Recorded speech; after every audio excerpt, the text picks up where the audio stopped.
Welcome to the Basic Bee podcast, a show for the wannabe SEO savvy service providers among us, for the coaches and consultants who dream of becoming known for their storytelling skills, not to mention the solopreneurs who straight up need to master all things social proof to increase sales. After a little reluctantly fully committing to this online world of business, I quickly realized I needed to get people to come to me. I needed to tell them I was here and how I could support them. I dove headfirst into social proof, which led me to SEO, which led me to storytelling. And now it gives me great joy to share what I've learned with other business owners so they skip the hard stuff and ease straight into sales. This podcast gives you expert insights, actionable takeaways, and casual convos with some of the online world's best and brightest experts and strategists.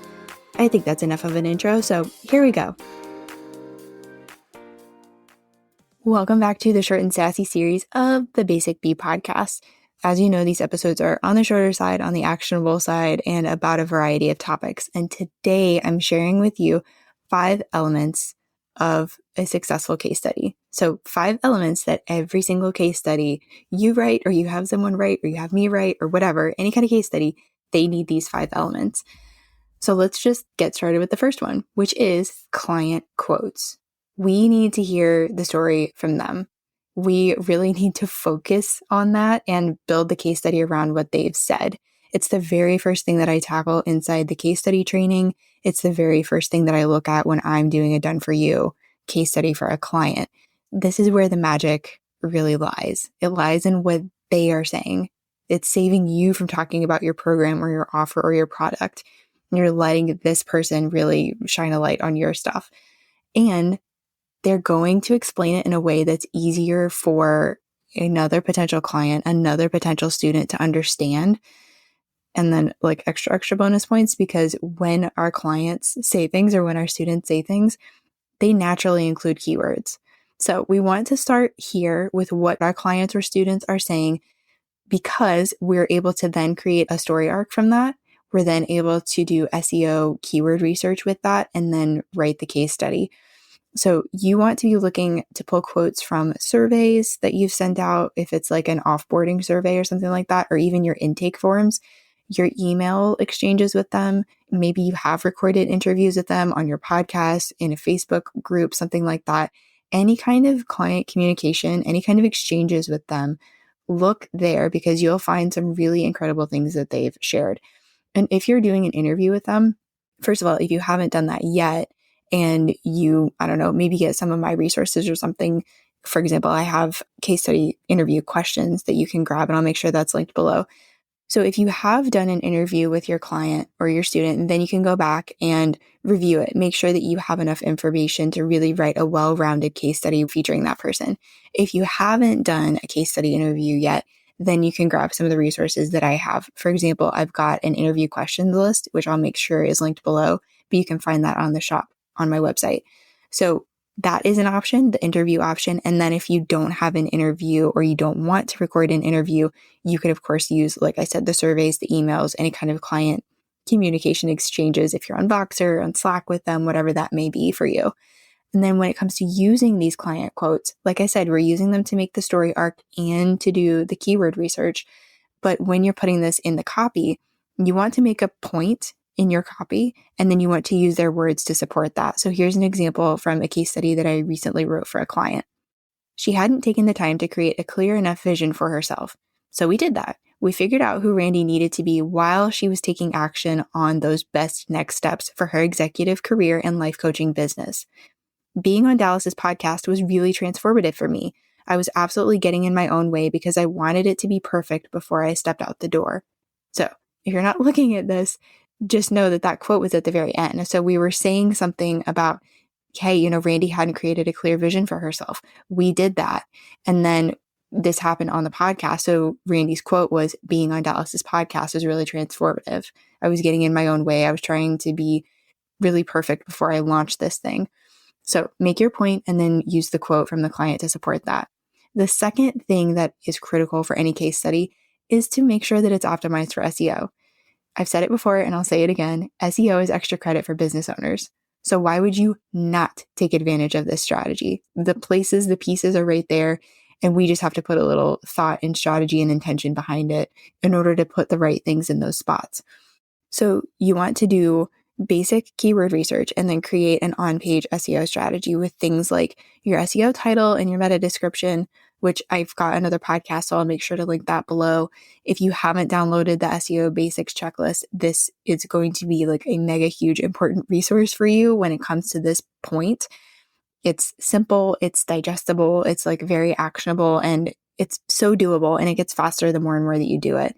But if you aren't including SEO in your case study is just kind of existing. Some people put them in PDFs, some people, which therefore aren't even on their website. So it's not driving traffic to their website. And that's really the key reason why you want to have your case studies optimized for SEO. It can drive people to your site. It can bring you more leads. It can help you convert more leads.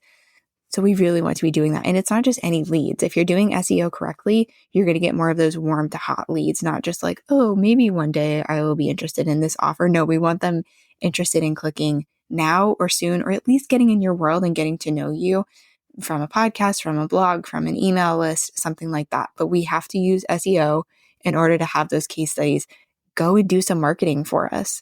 They're out there. They're working for you if SEO is in the case study. The third thing is your case studies need good flow.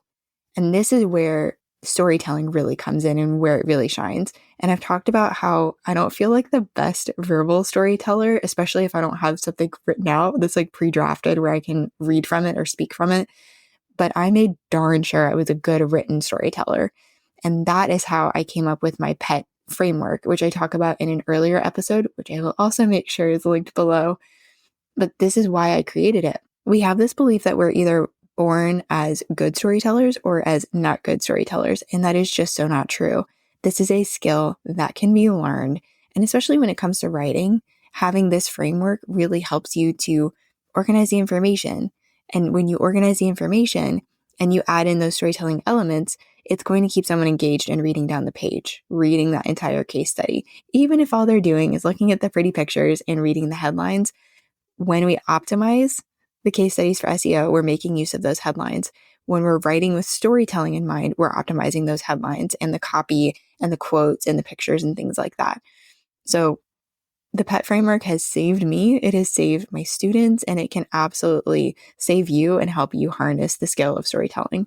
And I go so much more in depth with the PET framework in guest teachings that I do, as well as in the case study training program that will be live very soon. The fourth thing that you want is personality. And you want personality in a case study, whether you're writing this for your business or if you're writing for clients like I do. Personality is critical because that is sometimes the first introduction to you as a service provider, or for me, to my clients as a service provider, or a coach or a consultant or whatever it may be. It's not just about you having the thing that someone wants or needs. It's that they also want to connect with you, that they vibe with you, that they feel like they can learn from you and that they trust you. So infusing personality gives them these answers quickly of like, can I trust this person? Do I like them? Do I vibe with them? Do I feel like I can learn from them? Do I feel like I can hand off this project to them? Those are questions that having your personality in there really just like it answers, and it answers it quickly, and it answers it in, I would say, a more subtle way. And, I even heard from a podcast listener just this morning on this specific topic, and I included a quote from her. She said, "There's something about the way you record the episodes and create all your content honestly that feels simple and honest and straightforward." That is me being me and just creating this in the way that makes sense to me and that I really hope makes sense to you. And I'll keep doing that until I get feedback from people where it's like, this was confusing. And then, obviously I'll change things, but this is where my personality comes through. I try to organize information. I like to make things fun. I like to make things straightforward and simple because there's really no need to complicate things. We do that enough on our own. And if I can bring in some levity and just show you that things can be more simple, can be more basic, can be easier, I'm going to do that. So with the personality piece, I was so fortunate to have Justin Blackman, who was a recent podcast guest. I had him come in and record a workshop for the case study training students where we actually dove so deep into how you can do this infusing of your personality with brand voice. So the actual words that you're using on the page, like I'm talking about, you can infuse your personality in there easily, subtly, smartly, intentionally. So if you don't feel confident with this, or you're just like, what other resources are out there with infusing personality? Just know that you have options.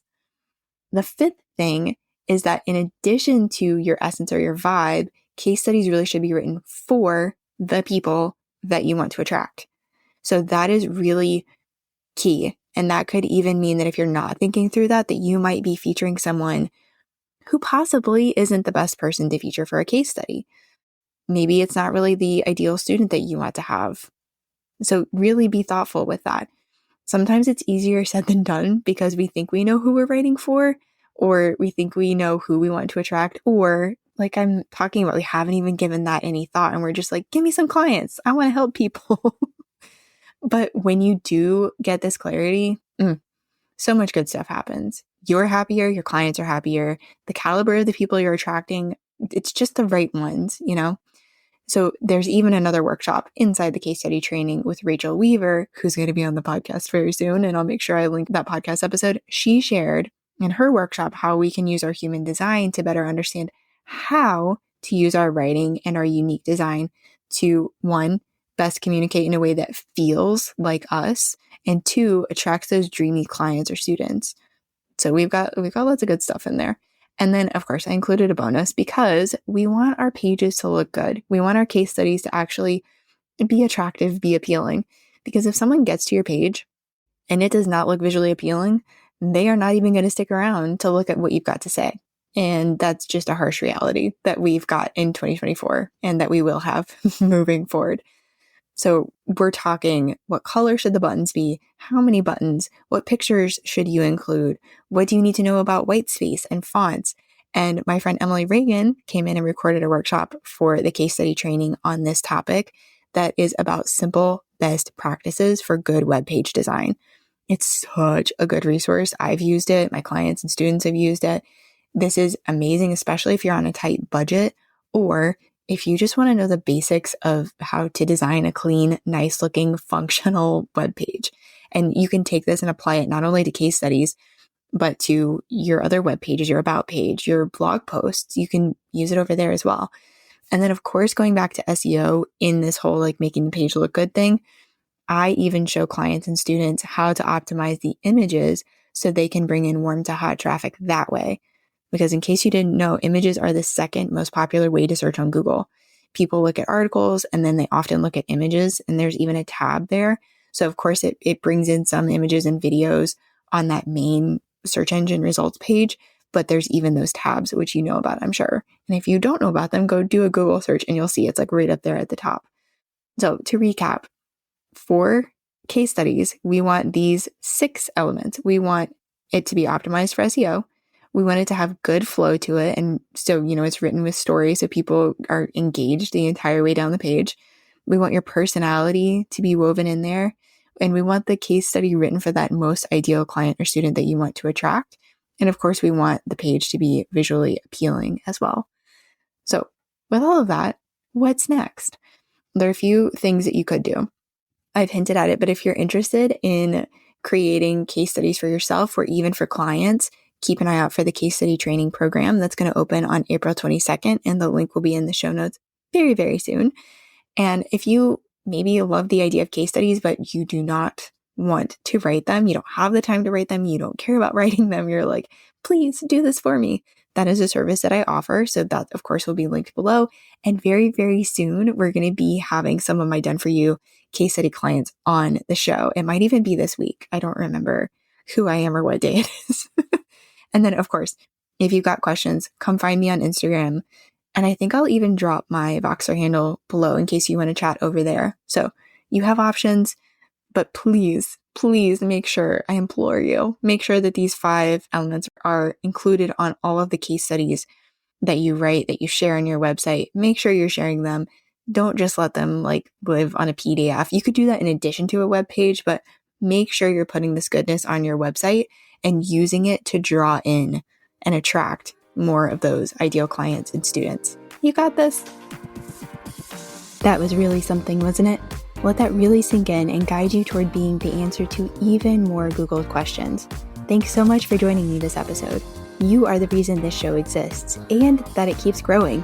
You know, thanks to all those follows and reviews. If you know someone who could benefit from what was shared, send it to them. We don't do shy around here. If you thought of clarifying or follow-up questions while listening, you know what to do. Say hi on Instagram. Check the show notes for all the things that were mentioned, and I'll talk to you soon, friend.